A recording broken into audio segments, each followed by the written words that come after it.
अस्सलामुअलैकुम, मैं हूँ इमरान वसीम। नाज़रीन, प्रोग्राम में सबसे पहले तो हम बात करेंगे खैबर पख्तूनख्वा के वज़ीर आला अली अमीन गंडापुर की, जिन्हें अदालत की जानिब से दो ऑप्शंस दिए गए हैं। अब वो दो ऑप्शंस क्या हैं?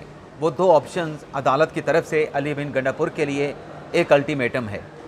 कुछ और भी हैपनिंग्स हुई हैं अली अमीन गंडापुर से जुड़ी, उनकी तफसीलात भी आगे चल के आपकी खिदमत में पेश करेंगे और आप देखने वालों को ये भी बताएंगे कि इस्लामाबाद हाई कोर्ट से शहबाज हुकूमत के लिए क्या ख़तरे की घंटी बजाई गई है। कुछ और भी हैपनिंग्स हैं। जस्टिस मंसूर शाह का नाम लिया गया है। जस्टिस मंसूर शाह के नाम की बाज़गश्त हुई है कमरा अदालत में, और इमरान खान की अहलिया बुशरा बीबी साहबा दोबारा कैसे फंस गई हैं। तो नाज़रीन, प्रोग्राम का आगाज़ करने से पहले आपसे दरख्वास्त के चैनल को सब्सक्राइब कर लें, बेल आइकॉन का बटन प्रेस करें। वीडियो पसंद आए तो इसे लाइक और शेयर ज़रूर कीजिएगा। मुख्तसर सा जिक्र करेंगे जो सेनेट का इलेक्शन हो रहा है। पंजाब में इस वक्त पोलिंग का अमल जारी है। 200 से ज़्यादा वोटर्स जो हैं अपना हक़ राय दही इस्तेमाल कर चुके हैं।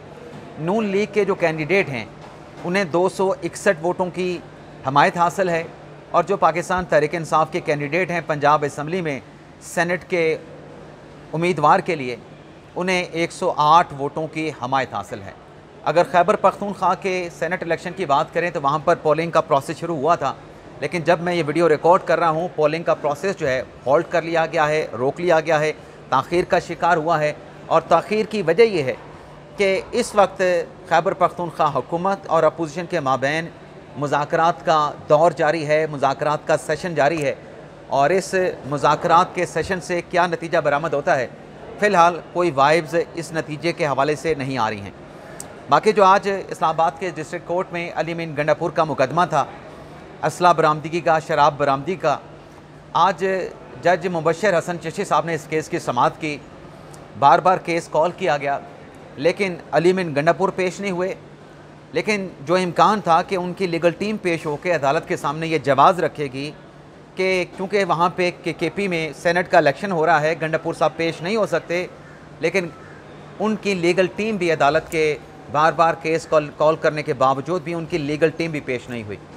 तो अदालत की तरफ से 2:30 बजे का वक्त दे दिया गया है कि अली अमीन गंडापुर पेश हों, उनकी लीगल टीम पेश हो, और अगर ये पेश नहीं होते तो इस सूरत में अदालत ने जो दो ऑप्शन दिए हैं, यानी 2:30 बजे तक पेश हो जाएंगे तो फ़ाबिहा, अगर पेश नहीं होते तो फिर जो दिफा का हक़ है इस केस में, असला बरामदगी केस में, शराब बरामदगी केस में, इसमें अली अमीन गंडापुर का जो हक़ दिफा है उसको ख़त्म कर दिया जाएगा। 2:30 बजे तक का वक्त जो है वो दे दिया गया है।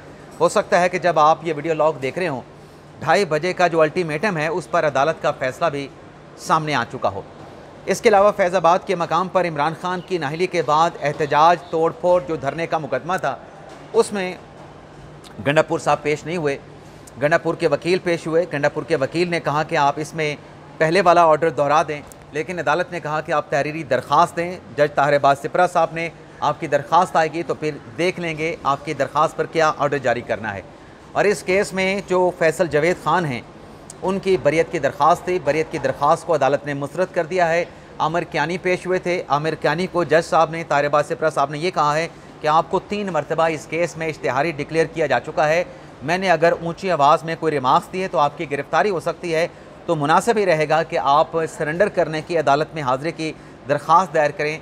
आपकी दरख्वास्त का जायज़ा लिया जाएगा और मुनासिब हुक्म जो है उस पर जारी किया जाएगा। तो इस केस की समाअत को 31 जुलाई तक मुलतवी कर दिया गया है। ये तो वो केसेस थे जो गंडापुर के ख़िलाफ़ थे, लेकिन गंडापुर ने आज गवर्नर खैबर पख्तूनख्वा के ख़िलाफ़ पेशावर हाई कोर्ट में रिट पटिशन दायर कर दी है। क्या रिट पटिशन दायर की है? उसमें यह कहा गया है कि जो गवर्नर KPK को नामज़द किया गया चीफ जस्टिस अतीक शाह की जानिब से, chief justice Peshawar high court ने जुडिशल अख्तियार इस्तेमाल करना था और जुडिशल अख्तियार इस्तेमाल करके किसी मुनासिब शख्सियत को नामज़द करना था, लेकिन चीफ जस्टिस ने आर्टिकल 255 के तहत जुडिशल अख्तियार इस्तेमाल नहीं किया। हमारा जो मौक़िफ़ था वो मौक़िफ़ chief justice Peshawar high court ने नहीं सुना। इंतज़ामी साइट पर उन्होंने ऑर्डर जारी कर दिया, जो कि वो ऑर्डर जारी नहीं कर सकते थे मौक़िफ़ सुने बगैर और जुडिशल कार्रवाई के बगैर। अब ये गंडापुर साहब की रिट पटिशन है। एक तरफ स्पीकर का लिखा गया चीफ जस्टिस याई अफरीदी को लेटर है, दूसरी तरफ अली अमीन गंडापुर की पेशावर हाई कोर्ट में दायर की गई रिट पटिशन है। देखते हैं पेशावर हाई कोर्ट में क्या समाअत होती है। लेकिन अगर हम आइन की बात करें तो पेशावर हाई कोर्ट के चीफ जस्टिस ने ना जुडिशल अख्तियार इस्तेमाल किया था, ना इंतज़ामी अख्तियार इस्तेमाल किया था, बल्कि पेशावर हाई कोर्ट के चीफ जस्टिस ने आइनी अख्तियार इस्तेमाल किया था।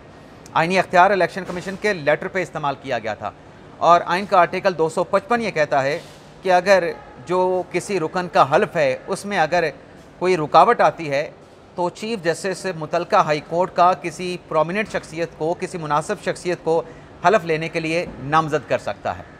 तो ये तो ख़बरें होगी अली अमीन गंडापुर साहब से जो जुड़ी थी, उनकी डिटेल आ गई आपके सामने। अब बात कर लेते हैं जो इस्लामाबाद हाई कोर्ट में जस्टिस सरदार इजाज़ इसाक साहब ने शहबाज काबीना को तौहीन अदालत का शोकास नोटिस जारी किया है।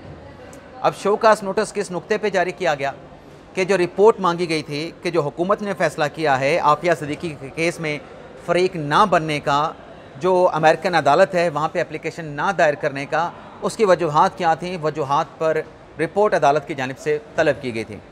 आज जज साहब जो है वो रुखसत पे थे। जज साहब की जो है वो आज छुट्टी थी, लेकिन छुट्टी के दिन उन्होंने अदालत लगाई। कॉज लिस्ट उनके केस की, ये जो तौहीन अदालत का केस इसमें शोकास नोटिस जारी किया गया है, इसकी कॉज लिस्ट भी जारी नहीं की गई थी। लेकिन जज साहब की तरफ से शोकास नोटिस जारी करते हुए हुक्म ये दिया गया है कि रिपोर्ट पेश की जाए। उसके साथ साथ शोकास नोटिस जारी कर दिया गया है। ज़ाती हैसियत में शहबाज काबीना में शहबाज शरीफ साहब वज़ीर-ए-आज़म साहब खुद भी आते हैं, उनको ज़ाती हैसियत पे आइंदा समात पे तलब कर लिया गया। अब आइंदा तारीख़ क्या होगी? आइंदा तारीख़ जज साहब ने यह दी है कि समर वेकेशंस के बाद जो पहला वर्किंग डे होगा, जब वो अवेलेबल होंगे, उस रोज़ ये मुकदमा अदालत में समात के लिए मुकर्रर किया जाए।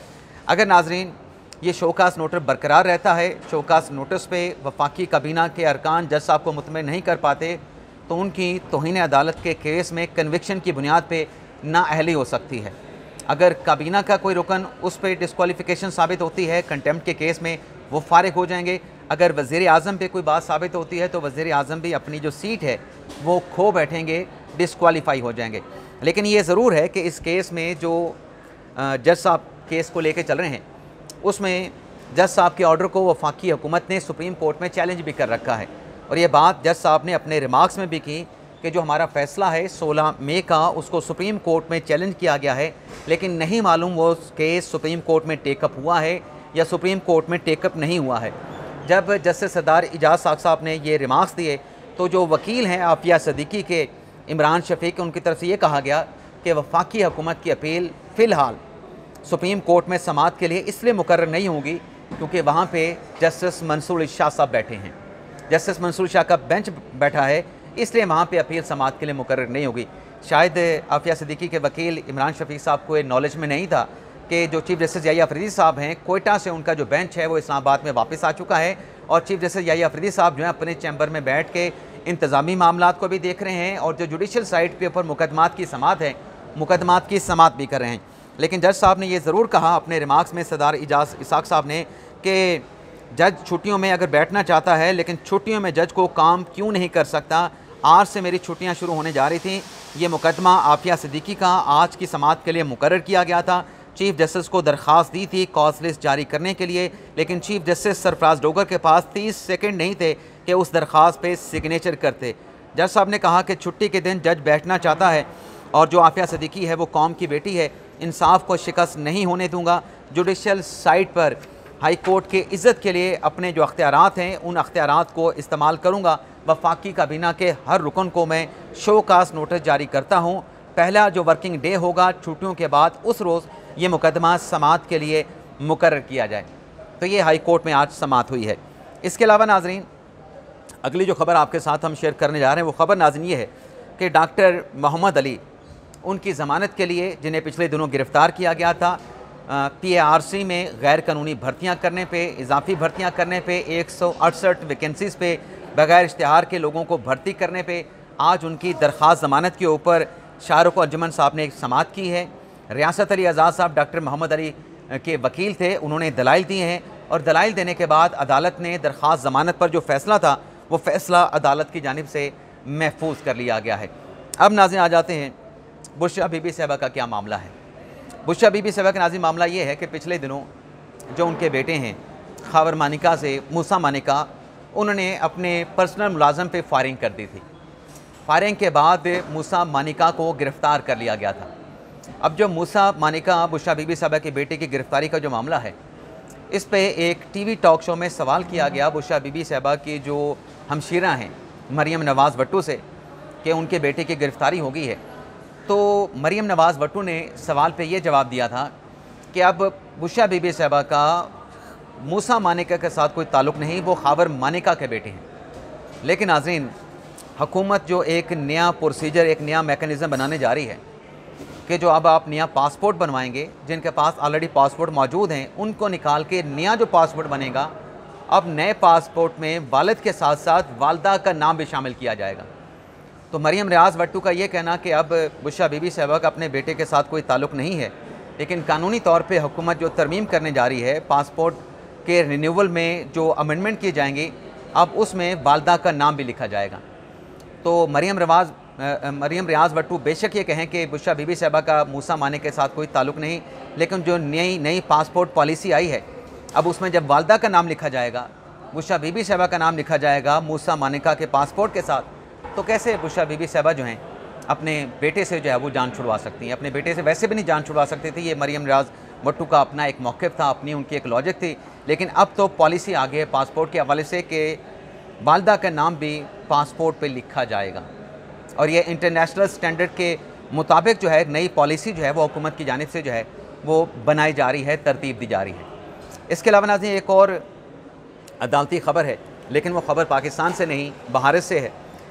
ख़बर नाज़रीन ये है कि मुंबई हाई कोर्ट ने जो 2006 में ट्रेन अटैक्स हुए थे, जो मुंबई में ट्रेन धमाके हुए थे, जिस पर ट्रायल कोर्ट ने, भारत की डिस्ट्रिक्ट कोर्ट ने ट्रायल करने के बाद 11 मुल्ज़मान जो कि तमाम के तमाम मुसलमान थे, उन तमाम मुसलमानों को ट्रायल कोर्ट ने कन्विक्ट कर दिया था। सज़ा जो है वो अदालत की जानिब से सुना दी गई थी।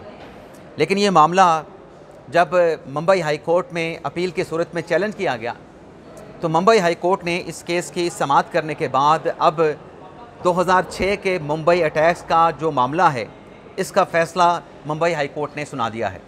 फ़ैसला क्या है मुंबई हाई कोर्ट का? फ़ैसला ये है कि 11 के 11 जो मुसलमान एक्यूज़ थे, जिनको सज़ा दी गई थी, अदालत ने उनको बरी करने का फ़ैसला सादिर फरमा दिया है। अब बरी करने का फ़ैसला किस बुनियाद पे दिया गया है? मुंबई हाई कोर्ट ने यह डिक्लेयर किया है कि इस केस में जो प्रोसिक्यूशन का किरदार था, किसी शक व शुबा से बालातर मुल्ज़मान के ख़िलाफ़ केस साबित करने का, हाई कोर्ट ने यह करार दिया है। भारतीय हाई कोर्ट ये कहती है कि प्रोसिक्यूशन जो है मुंबई अटैक्स में इन 11 मुल्ज़मान के ख़िलाफ़ जो मुकदमा था, उस मुकदमे को प्रोसिक्यूशन साबित करने में नाकाम हुई है।